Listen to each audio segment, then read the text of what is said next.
Amables televidentes, gracias por estar en La Hora con Gregory. Recibo hoy a Marino Berigüete.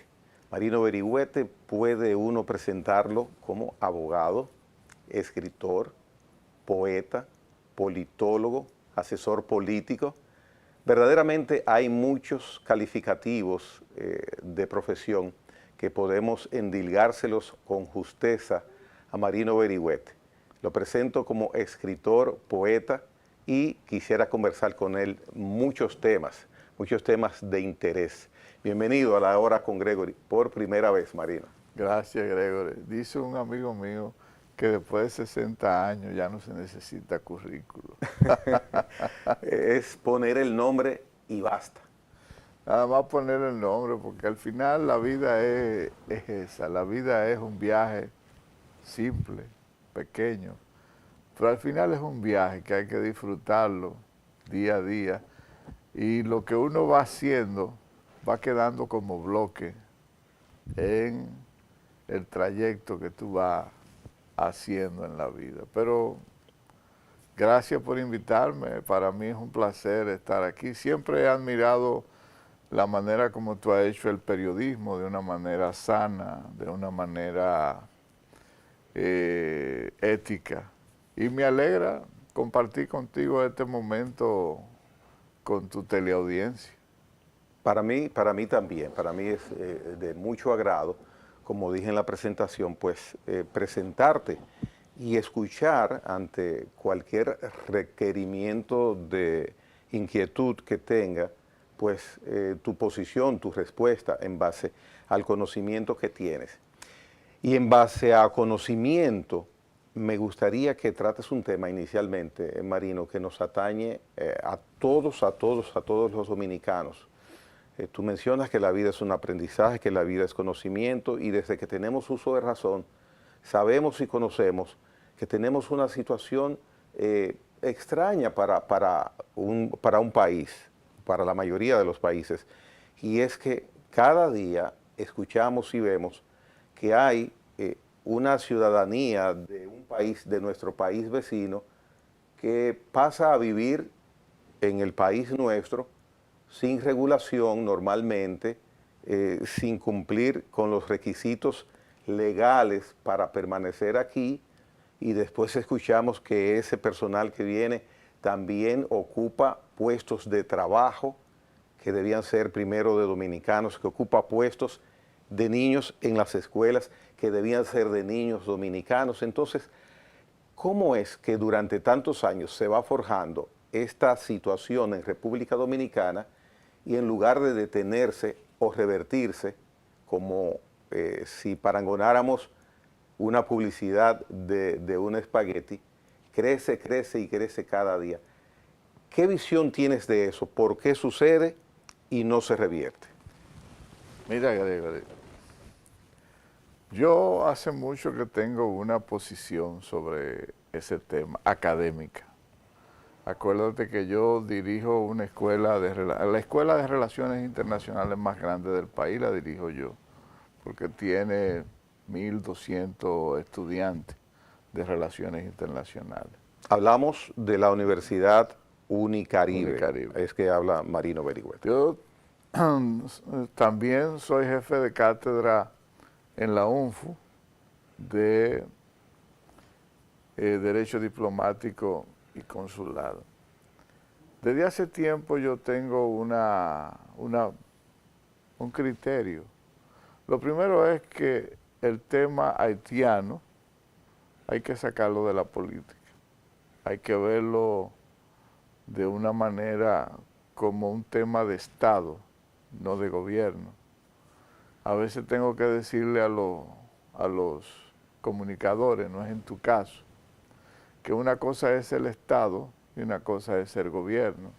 El gobierno te puede hacer una política de 4 años, porque ese es su plazo, no de 8, pero sin embargo puede pactar una política de Estado por un largo tiempo.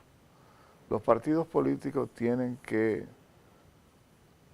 enfrentar el problema, pero con una mirada del siglo XXI, Cuando te digo con una mirada del siglo XXI, es que las instituciones de nosotros, llámese migración, llámese Fuerzas Armadas, llámese el CEFRON, como instituciones para enfrentar el tema migratorio, no están preparadas en el siglo XXI.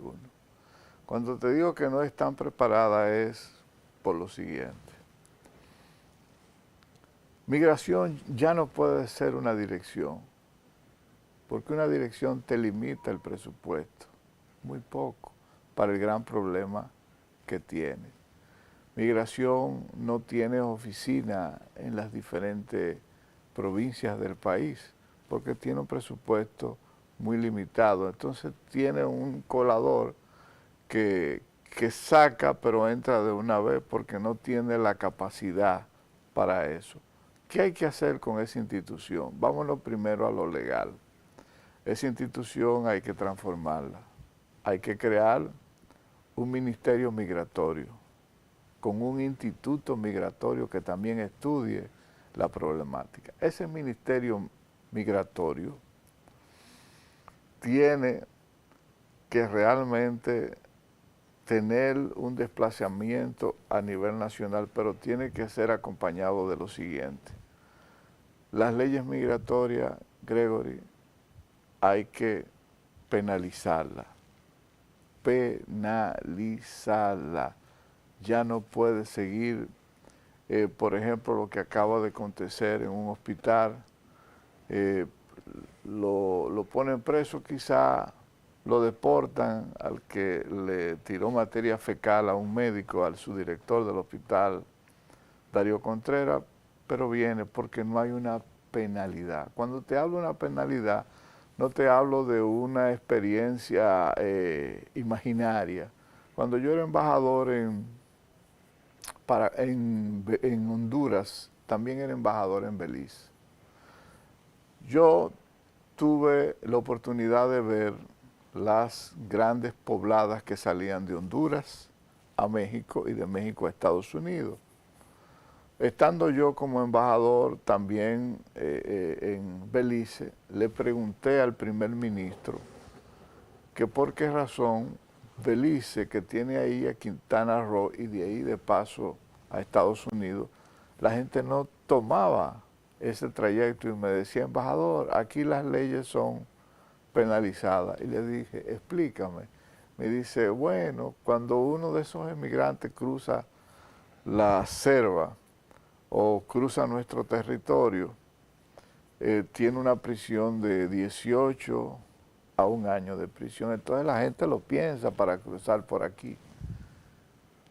Cuando yo vi eso y veo que es un territorio amplio con una densidad poblacional de 450,000, digo, pero caramba, nosotros estamos perdiendo el tiempo porque el problema de la República Dominicana es que en un territorio tan pequeño, con una población que ahora está por encima de 11 millones de dominicanos, más una población sin control como Haití, que tiene en su cabeza la invasión de vientre, que es la que usó Moisés en Egipto, cuando el pueblo, las egipcias no querían parir porque tenían un culto a la belleza.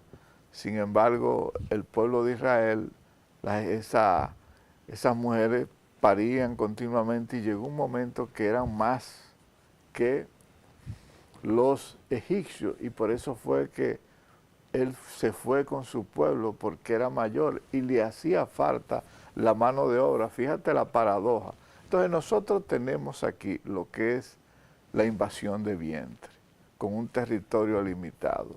Si nosotros ya no enfrentamos eso ya con destreza, con inteligencia, respetando los derechos humanos, y creamos esa institución como un ministerio, penalizamos las leyes migratorias, pero también modificamos la institución de las Fuerzas Armadas Nosotros no necesitamos Fuerzas Armadas, Gregory. En ese mismo país está Costa Rica. Costa Rica quitó su ejército, pero estableció un ejército fronterizo. Nosotros tenemos que tener un ejército fronterizo, no un ejército aquí en las diferentes provincias caminando con una panza. Sin embargo, con un ejército fronterizo donde tú tengas cada 50 kilómetros un batallón de 8.000 o 9.000, porque lo que para las migraciones no son las barreras físicas, son las humanas. Las normas. La humana. Cuando hay territorio que está ocupado, cuando hay un territorio que está desocupado, el otro lo ocupa de una manera natural, pero cuando tú tienes un territorio ocupado por personas, la gente no lo ocupa, y eso no lo digo yo, lo dicen todos los estudios, en el sentido de que las provincias fronterizas, la gente migra porque no tiene fuente de trabajo, ni de subsistir a la ciudad. Sin embargo, cuando tú creas 4 o 5 batallones con un ejército fronterizo que viva allá, que no vaya de turismo, porque cuando hay problemas lo que va de turismo a un territorio que no es de él, con un uniforme, con la misma bota. Sin embargo, si tiene casa allá, si tiene escuela allá, si tiene sus hijos allá, si tiene su batallón allá, si tiene su pago de especialismo allá, porque al final, ¿con quién va a ser la guerra nuestra? ¿Con Puerto Rico? ¿Con Nueva York? ¿Con Estados Unidos? ¿Con México? Con ninguno. Nosotros, si algún día tenemos nuestro ejército que enfrentar una guerra, ¿dónde lo va a enfrentar? En la frontera. Entonces, esa visión que te acabo de ir señalando, hay estudios hechos por comisiones inclusive de Israel que han venido aquí a hacer levantamientos y han sugerido, no de la manera como te estoy diciendo, pero ya es tiempo de que la clase política mire ese problema, porque nosotros tendremos 2 luchas en el futuro, con el narcotráfico y con la migración. No hay otra lucha para que el país desarrolle. Entonces, también hay que penalizar a los empresarios, porque los empresarios en esto no aparecen en el escenario.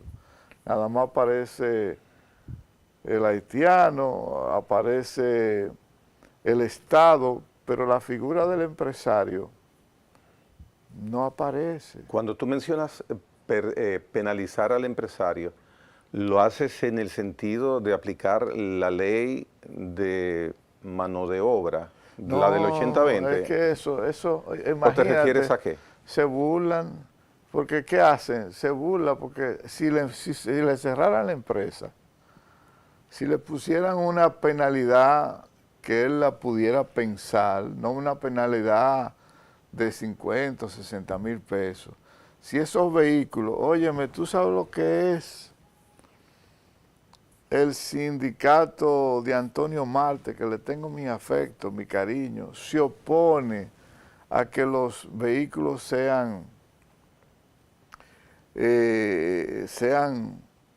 la palabra, oye, se me va ahora la palabra jurídica, que los vehículos sean descomisados. Incautados. Incautados y descomisados. Ese vehículo que sea incautado y descomisado, cuando tú coges un vehículo de eso, que trae 11 o 12, cada uno a 12.000, a 5.000, a 8.000, y tú pagas una multa de 8.000 o 5.000 pesos para que te suelten el vehículo y el chofer. Y eso es un negocio. Entonces ya nosotros tenemos que enfrentar eso por una cuestión de subsistencia, hasta de la misma capacidad territorial. La pregunta reiterada, entonces, complementando lo que has indicado, si tenemos esa parte normalizada, que la reconoces, aunque indicas que debe penalizarse la migración, pero si tenemos algunas normas, ¿por qué los gobiernos, y utilizo los gobiernos, no aplican vía Ministerio Público, vía autoridades, la ejecución de esas normas legales que tenemos? Mira, porque la presión empresarial aquí es muy fuerte. Las guerras en el mundo la domina el comercio. En estos países subdesarrollados o en vía de desarrollo, los partidos políticos lo manejan ahora sectores económicos. Entonces los gobiernos tienen una deuda con la sociedad dominicana porque el costo con el resultado y las consecuencias que estamos mirando es alto y será más alto, Marino Berigüete. Mira, Gregory, si hay algo que yo me he alejado de los últimos años de la política, es porque no veo un ejercicio ya serio sobre eso. O sea, aquí hay más marketing político y menos idea política o menos criterio político. Con el tema de Haití, ¿te refieres? Con todos los temas. Antes, un partido lo movía las ideas, el criterio. Hoy los partidos lo mueven los intereses colectivos que puedan armar en un proceso electoral.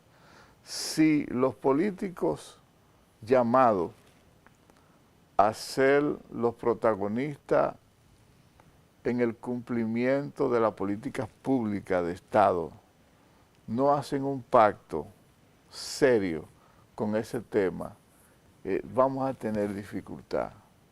Y eso no quiere decir que no tengamos una relación amigable, que no usemos la diplomacia cultural con Haití, que no usemos la diplomacia del buen vecino, que nos respetemos el primer, porque dicen que es segundo, no es el primer socio comercial de la República Dominicana, es Haití, porque al final es un mercado que está cautivo ahí. Si no se establecen unas reglas claras en este siglo XXI entre los hacedores de la política pública, el país va a tener muchas dificultades. Vamos a ver bandas haitianas asaltando bancos, bandas haitianas asaltando hoteles en el este, bandas haitianas metiéndose a las grandes empresas y bandas haitianas secuestrando personas. Tenemos realmente que poner el pensamiento en solucionar eso, no buscar soluciones paliativas, que es lo que se ha ido buscando. Fíjate, tú dices que los partidos, yo vengo de una provincia prácticamente fronteriza, Barahona, donde me crié de niño, cerca de los Bateyes inclusive. Yo veía que cuando iba a comenzar la zafra en el ingenio Barahona, llegaban los camiones de haitianos. Pero esos camiones de haitianos venían cada uno carnetizado. El gobierno dominicano pactaba con el gobierno haitiano, de gobierno a gobierno, la cantidad de mano de obra que necesitaba. El gobierno haitiano recibía un porcentaje, un pago por eso, y los haitianos recibían un pago. Terminaban, se iban y volvían otra vez para la zafra después del tiempo muerto. Lo que te quiero decir que yo vi una migración organizada, la vi con Balaguer también, organizada. Entonces, si nosotros no enfrentamos ya ese tema con un carácter definitivo, con un carácter de conciencia de que estamos perdiendo el país, con un carácter de que el país se nos puede ir de la mano, con un carácter de que no se puede politizar, de que tiene que ser una política de Estado, no una política de gobierno, sino de que el Estado tenga su política migratoria establecida como la tienen los otros países. Estados Unidos, por ejemplo, Donald Trump, tú lo ves hablando muchísimas cosas, pero cuando llegue hay una política migratoria que tiene que ceñirse en eso, que no puede salir de ahí, por más que él quiera. ¿Por qué? Porque el Estado es respetado, el Estado es permanente, los gobiernos son provisionales. Entonces, ese problema haitiano, se lo he dicho que se debe discutir en las academias, en los gremios, en los partidos políticos, y que los políticos tomen conciencia de que el país se nos está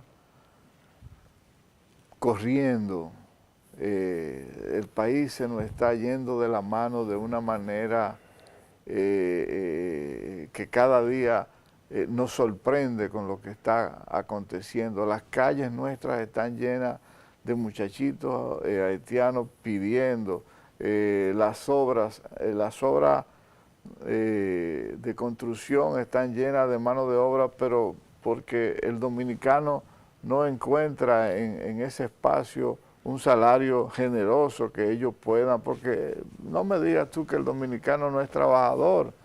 El dominicano es trabajador y se puede tener mano de obra haitiana, pero regulada, o sea, tengo entendido concreta. Que el haitiano cobra prácticamente igual que lo que cobraría un dominicano, que ya es cuestión de un mito de que esa mano de obra del haitiano es más barata que la del dominicano. Pero vamos a ver que el empresario no quiere pagar seguridad social, que no quiere pagar un salario, que no quiere pagar algunas conquistas que ha tenido el empleado dominicano. Vamos a pensar en eso, que será por eso. Siendo concreto, siendo preciso, de acuerdo a las muestras que hemos mirado durante nada más y nada menos que muchísimos años en el comportamiento del Estado dominicano frente a la migración haitiana, ¿qué piensas que va a ocurrir en el futuro inmediato? Hoy, ¿qué miras? ¿Piensas que tenemos algo concreto para revertir esa situación? Veo un caos.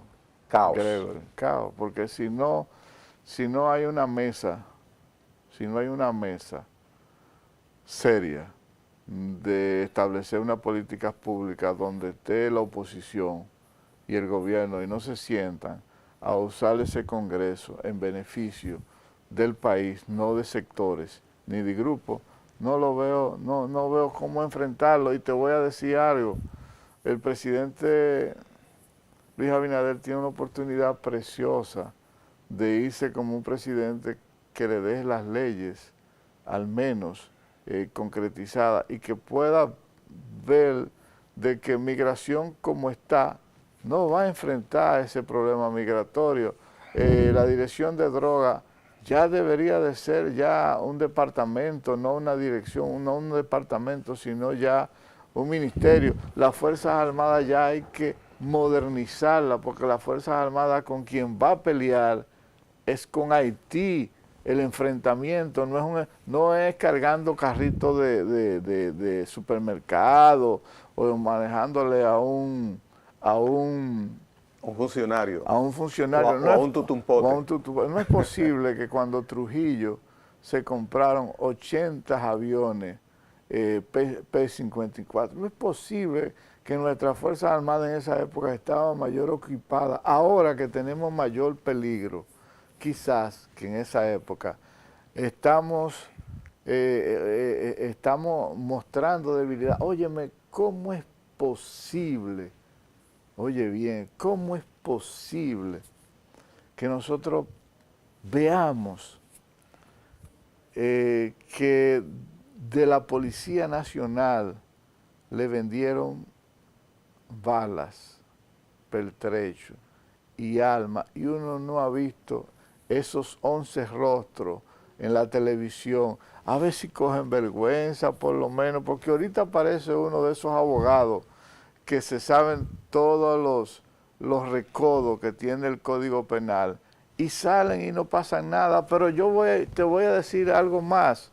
Yo veo en los medios de comunicación alguna gente que fueron cónsul en Haití, hablando del tema haitiano y lo autorizando, y digo, caramba, esa persona que metió aquí muchísimos haitianos, que yo sepa, porque oí el informe que le hicieron,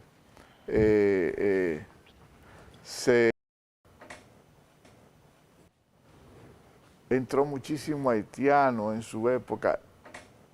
Es tiempo de tomarle, Gregory, realmente la atención a ese tema. Marino, mira. Se nos va fácil el tema. Muy bien, claro que sí. Pero mira, interesantísimo todo lo que estás diciendo y quien te está mirando entiende, comprende y está hasta de tu lado, supongo, con lo que planteas, pensando como buen dominicano, con que nos gusta nuestra casa tranquila. Es académico que veo el tema. Sí, ahora bien, me llama la atención lo siguiente. Planteas, propones, dices, recomiendas que si la oposición y el gobierno no se sientan para tratar ese tema, entonces todo va a seguir así. Eso es lo que has dicho más o menos. Lo planteo porque mira, aunque... No, pero ahora te hice una pregunta para un sí. Eso es lo que más o menos planteas. Sí, eso es lo que planteo. Ahora, Marino, también has dicho anteriormente a eso que el problema, ante una pregunta mía, en gran parte es que los partidos políticos tienen una especie de preponderancia frente al poder político.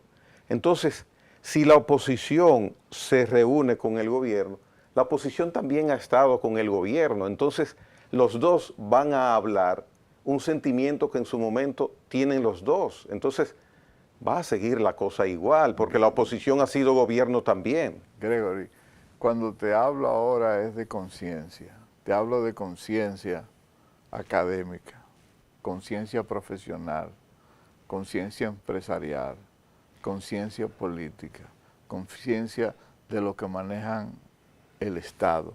Cuando te hablo de conciencia, de que el país se nos está escapando, Gregory, no podemos si politizar. No es que se nos escapó ya. Si no es que no se nos escapó, pero tenemos la oportunidad de buscar todos los cerebros, oye bien, académicos, para hacer un planteamiento, así como se está haciendo una reforma policial, ¿verdad? Se requiere una reforma en el término migratorio y en la defensa de la línea fronteriza. Cuando te hablo de crear un ejército fronterizo, es que no podemos acudir a la frontera con el ejército cuando hay un problema. Bien, bueno, interesante. Hemos ocupado este espacio del primer bloque al tema interesante e importante de Haití. Pensé que nos iba a tomar mucho menos tiempo, pero bueno que haya sido así, porque no ha tenido desperdicio lo que has planteado. Vamos a hacer una pausa, Marino, y en el próximo segmento tocaremos desde escritura, poesía, geopolítica, informaciones internacionales que tú también dominas con muy buen tino y muy buen desempeño. Marino Berigüete esta noche acá en La Hora con Gregory. En breve retornamos. En breve volvemos.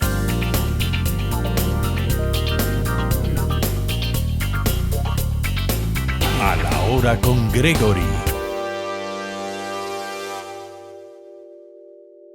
La estabilidad constitucional es más que una aspiración.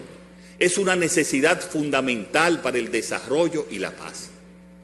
La falta de estabilidad en nuestras reglas de juego ha generado incertidumbre y desconfianza, ha debilitado nuestras instituciones y ha desgarrado nuestra cohesión como nación. Cuando la Constitución es tratada como una herramienta de conveniencia, se erosiona el pacto social y el pueblo, testigo de cada modificación, pierde fe en sus gobernantes y en el futuro de la nación. Por eso he promovido una serie de candados constitucionales que garantizan al pueblo dominicano que ningún político del presente o del futuro caiga en la tentación de querer eternizarse en el poder. De ahora en adelante, deberán desaparecer los hombres que se creen imprescindibles en nuestra historia, porque la alternabilidad se ha consagrado ahora para siempre y el pueblo soberano deberá defenderla.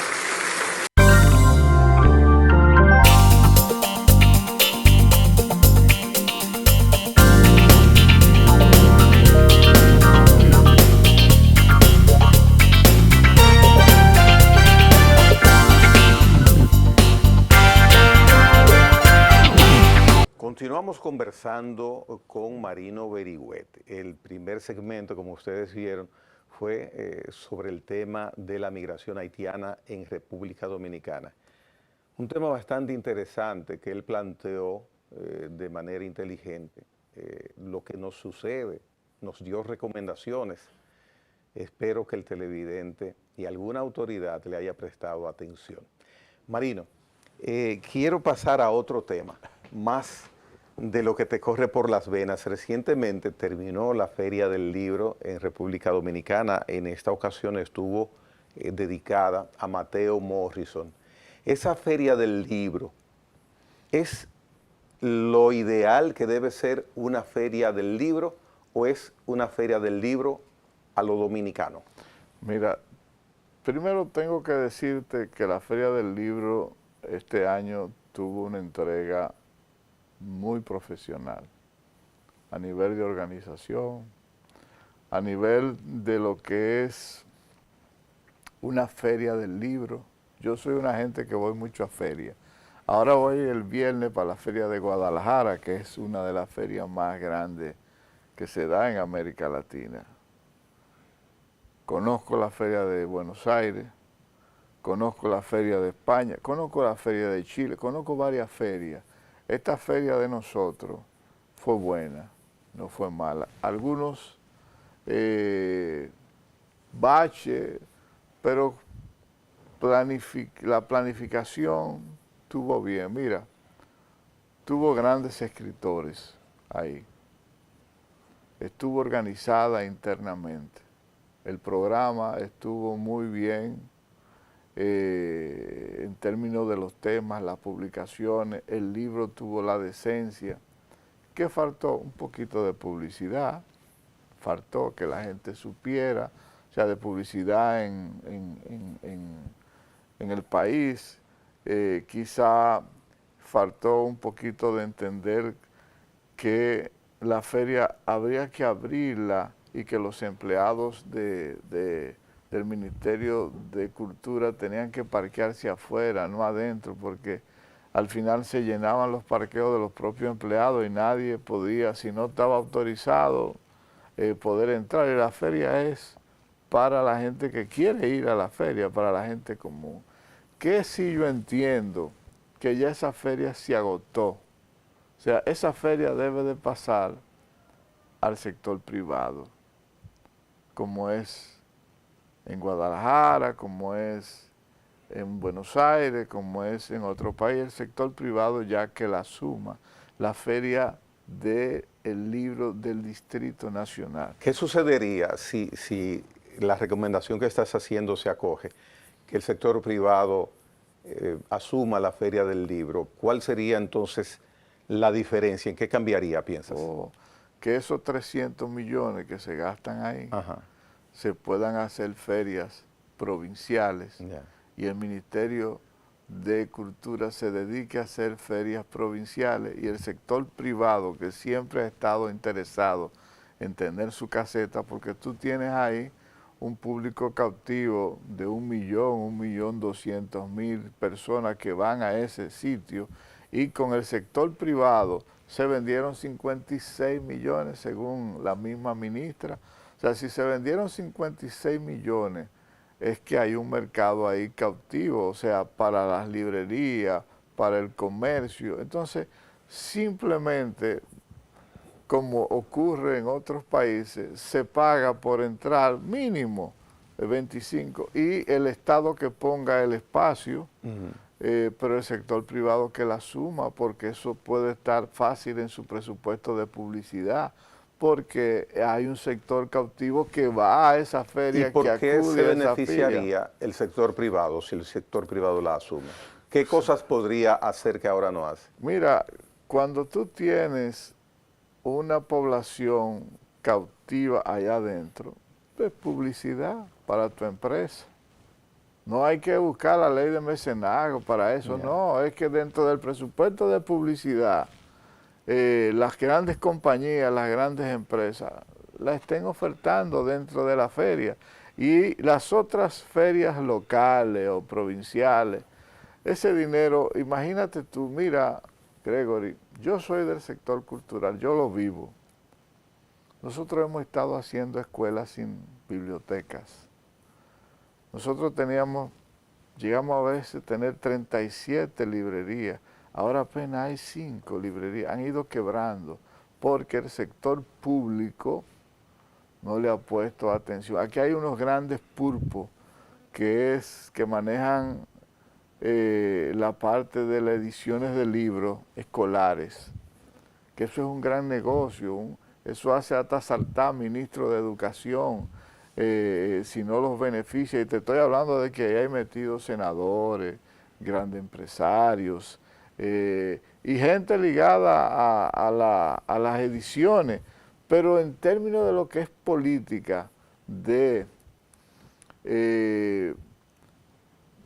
formación o política de motivar a la lectura, hay un divorcio entre educación y el Ministerio de Cultura. No hay una política integrada, de que hay una política que tú dices, mira, hay una política de Estado de fomentar la lectura. Cada día tenemos menos lectores. Acabo de leer, antes de venir para acá, una encuesta que hicieron en España sobre la calidad de la lectura y la cantidad de lectores. Nosotros tenemos desde el 2007 que no hacemos una encuesta para ver las condiciones de los lectores, cuántos lectores tenemos, cuántas familias compran un libro, qué tiempo los dominicanos leen, si leen semanal, si leen mensual, si leen cada 3 meses. No hay una estadística de la cantidad de lectores que tenemos. Tenemos un mito de que no hay lectores, el dominicano no lee. Sin embargo, yo creo que sí, que hay una gran clase que lee. Pero no hay una política de Estado a nivel educativo, a nivel del Ministerio de Cultura, que se dedique no solamente a hacer ferias, sino una política de Estado, que tú veas concursos de lecturas, de libros, motivar en las escuelas con la movilidad de escritores para que crean conciencia de la importancia de la lectura para la formación. Las universidades se han apartado también, muchas de ellas. El libro no es un eje central, sino que muchachos se gradúan con folletos. Entonces, o sea que ya las escuelas nuestras no tienen librerías, no tienen bibliotecas. Estoy hablando de las escuelas públicas. Sí, las escuelas públicas. No tienen. Pero tampoco ha habido... Y a nadie le preocupa ni le llama la atención esa situación. A mí me preocupa eso, y no solamente... No, pero yo digo a nadie de autoridades. Pero no te estoy hablando de este gobierno, no te estoy hablando del gobierno pasado, te estoy hablando de que... Decenas de años. Las últimas bibliotecas que se han hecho, la construyó Balaguer, y me parece que Leonel Fernández hizo algunas 2, pero el sueño mío como escritor es ver en cada provincia una biblioteca pública donde los liceos puedan mandar a sus estudiantes a poder buscar un libro y llevárselo a su casa. Parece entonces, Marino, que los profesores los mandan a Google. Pero entonces. Los profesores son los peores. Los profesores, la mayoría, que no son maestros, son profesores, tienen una lista de libros que ni ellos mismos se han leído. Te estoy hablando porque son los comentarios dentro de nosotros. Y esa lista de libros son los mismos escritores de muchos años que ya esta generación no lo lee porque ni siquiera el lenguaje lo domina. La generación de ahora, como yo le llamo, la generación a los foques, porque es una generación de esa naturaleza, está muy apartada de lo que es la lectura. Y te voy a decir algo. Confucio decía, le preguntaron una vez, Confucio, si a ti te tocara gobernar el reino, ¿cuál sería la primera medida? Y Confucio dijo, preservar el lenguaje. Cuando tú no preservas el lenguaje en un país, cuando tú no preservas la palabra, cuando la palabra se degenera la sociedad, porque es la manera de tú articular. Y a este país, mi querido Gregory, no hace falta. Nosotros venimos de una generación de una pizarra, una tiza y un borrador, pero teníamos maestros. Esos maestros incidían, nos motivaban a leer, sobre todo nosotros que venimos de campo, Teníamos maestros rurales, profesores, muy poco, y esos maestros incidían tanto en la vida que hasta en la decisión de lo que íbamos a estudiar incidían. Entonces hace falta que educación y que los profesores, porque hablamos muchas veces de educación, pero no hablamos de ese gremio que está ahí, se dediquen más a formar sus profesores, a tener maestros, a dejar la politiquería a un lado y comenzar a construir un sistema educativo más consciente del papel de un profesor para que ese estudiante, esa materia prima, oye, una gente que lee, una gente que esté apegada a un libro, no busca tener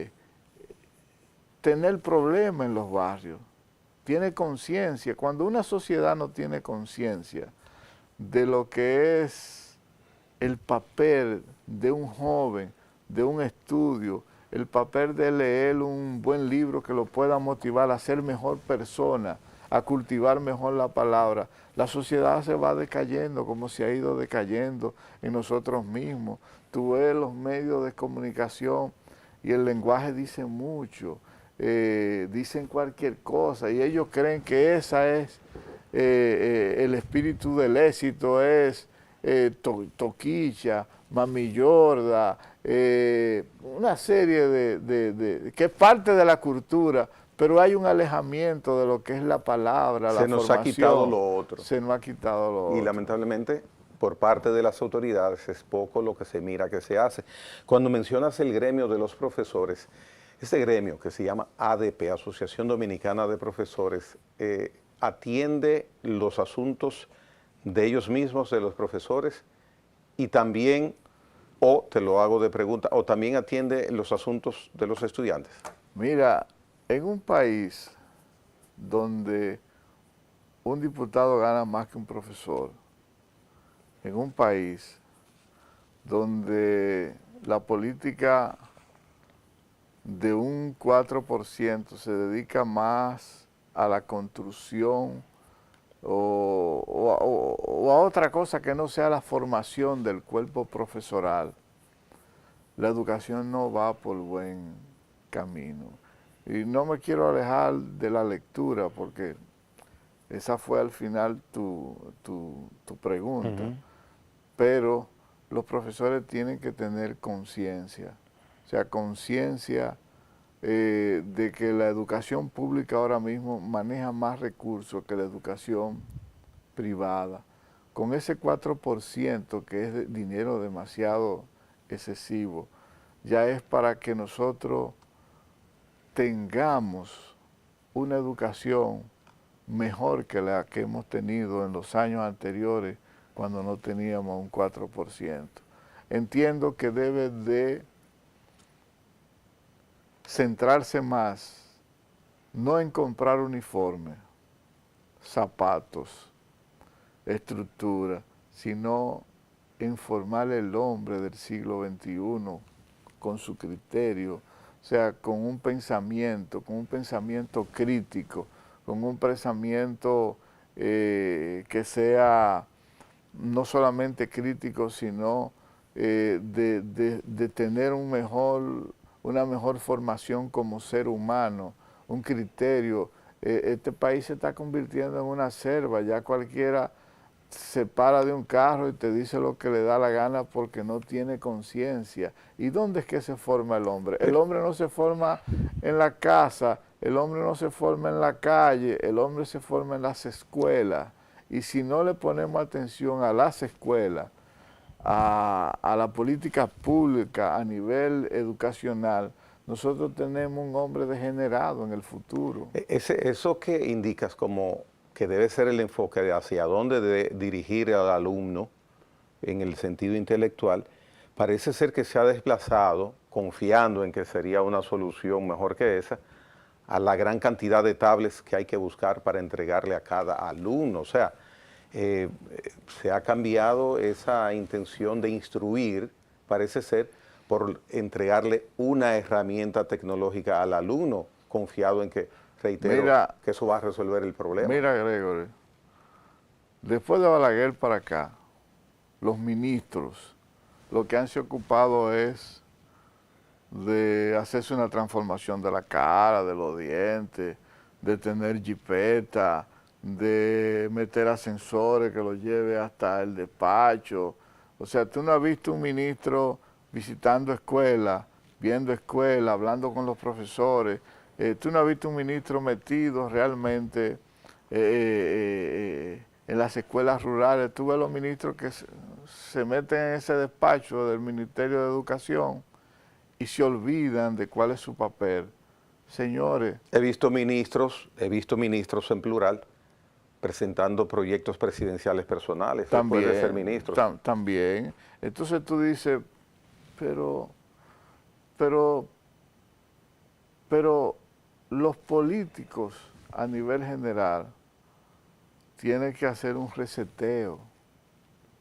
Todos, óyeme bien, todos tienen que hacer un reseteo, porque los políticos no pueden seguir teniendo tantos beneficios que hieren los humanos.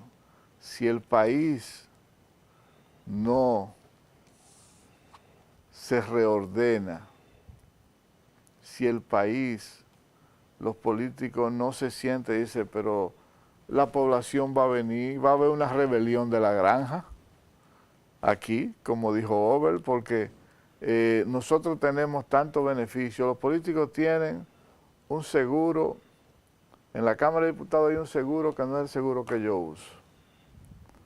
Tienen exoneraciones 2 y 3, tienen barrilitos, no hacen leyes, se benefician y la población sigue estando estática y se está descomponiendo. Estamos como una vez llego yo donde Donald Reed, y Donald Reed me guarda una caricatura de un sapo en una olla y me dice, ¿tú sabes lo que es eso? Donald era muy jocoso.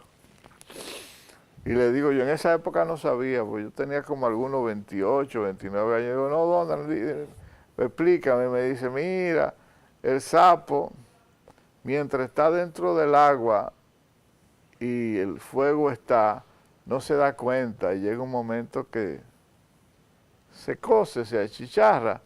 Pero si el sapo entra cuando el agua está caliente, brinca de una vez y salta. La sociedad dominicana está como el sapo, que está ahí adentro y se está cociendo lentamente. Y no se da cuenta. Entonces, señores, miren, yo les puedo decir que tengo experiencia de sociedades que he visto. Miren, yo estuve en Venezuela cuando pasó lo de Chávez. Estaba yo en el Instituto de Formación Política en el IFD. ¿Cuál episodio de Chávez? ¿Ascenso al poder o cuando él da el golpe? Cuando da el Caracazo. Ah, ya.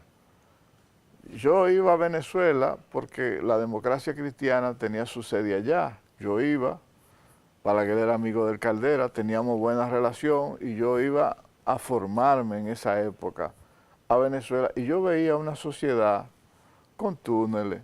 Tenía un centro comercial, el más grande de América Latina, se llamaba Tamanaco, centro turístico, ir a Margarita, un sitio que se llama Lechería, mejor que Punta Cana 1000 veces, hoy todavía.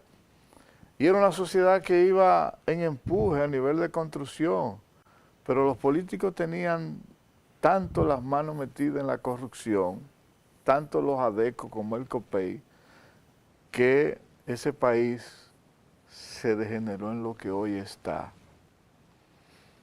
Yo vi Honduras ver que la delincuencia sustituyó a la gente en las calles. La gente no salía a la calle porque la delincuencia había tomado todas las calles en Honduras. El narcotráfico penetró de una manera tal que a mí me invitaban como embajador a cenar y me invitaban a las 6 de la tarde porque a las 7 yo tenía o a las 8 que esté en mi casa. Lo que te quiero decir es que no hay sociedades imperturbables.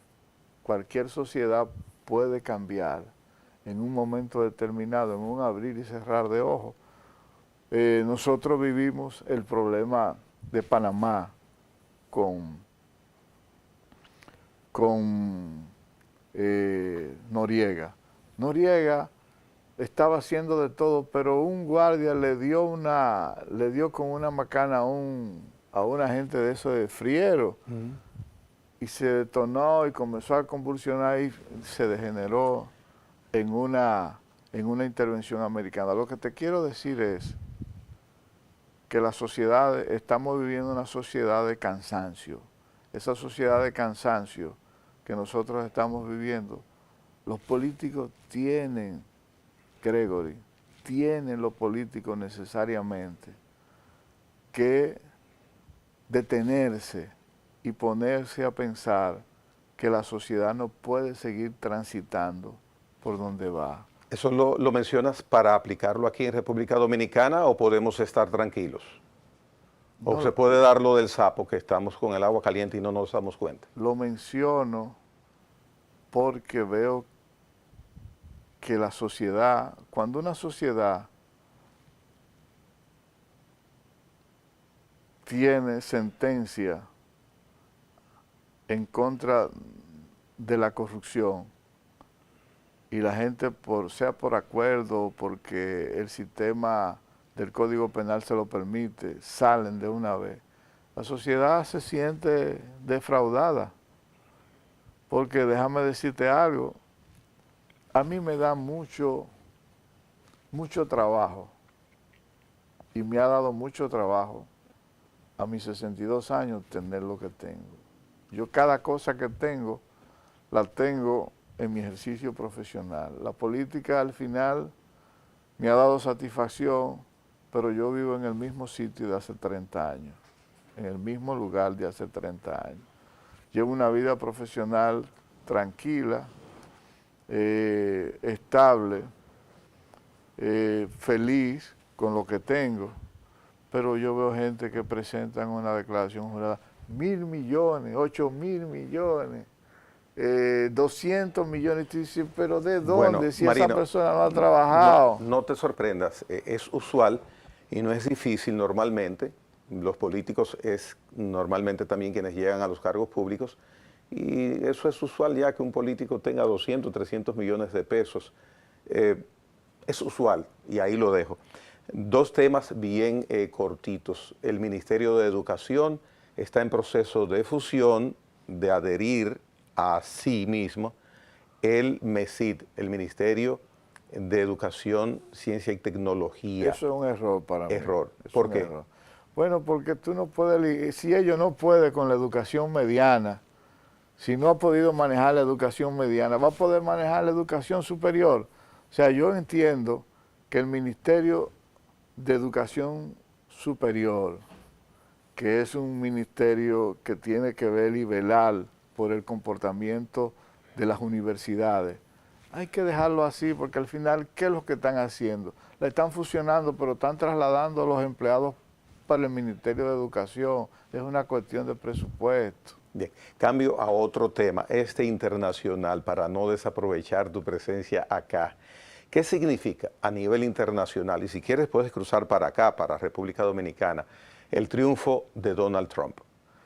Mira, Donald Trump, lo primero es que va a designar un embajador para acá. Ya hay inclusive nombres que están mencionándose de que va a designar un embajador.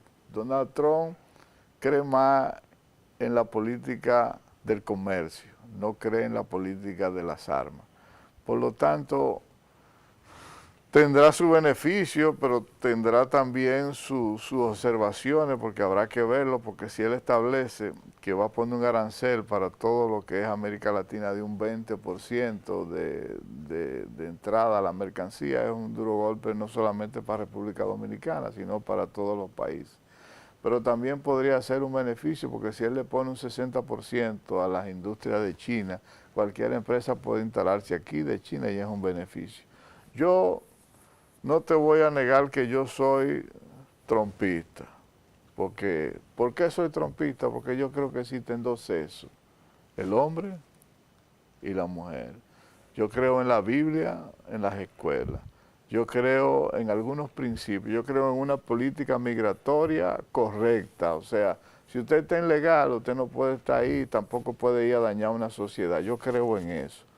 Entonces al final nosotros tenemos más coincidencia con él que con los otros en términos de agenda. Yo no creo en la Agenda 2030, yo creo en ciertos principios, yo no creo que una embajada o un Capitolio tenga que tener una bandera de LGBT. Yo creo que, yo respeto eso, que cada quien viva su vida como sea, pero no que se lo estruje a la gente.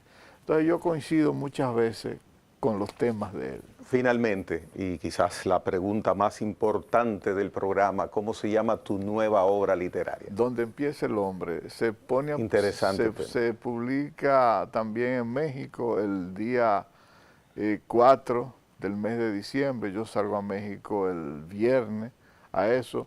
Va a estar en las librerías Gandhi, en 300 sitios dentro del mercado mexicano, y eso para mí es una de las satisfacciones. ¿Qué género? ¿Dónde empieza poesía, el hombre? Poesía. Poesía. Pero son poesías de pensamiento, filosófica. Ya. Oh, muy bien, muy bien. Marino Berigüete ha estado con nosotros hoy día en La Hora con Gregory. Te doy las gracias que hayas compartido las respuestas a mis inquietudes, que hay algunas que no por razones de tiempo pudiste escucharlas, pero nos da pie a que cojamos eso de excusa y el año entrante, no muy lejos, pues te vuelvas a sentar ahí si así lo deseas. Claro, Gregorio, además compartir las ideas, ya uno después de viejo está para eso, para crear conciencia. Bueno, así dice Marino Berigüete. Gracias por tu presencia acá. Señores, mañana, nueva vez, La Hora con Gregory, a la misma hora, en este mismo canal. Hasta entonces.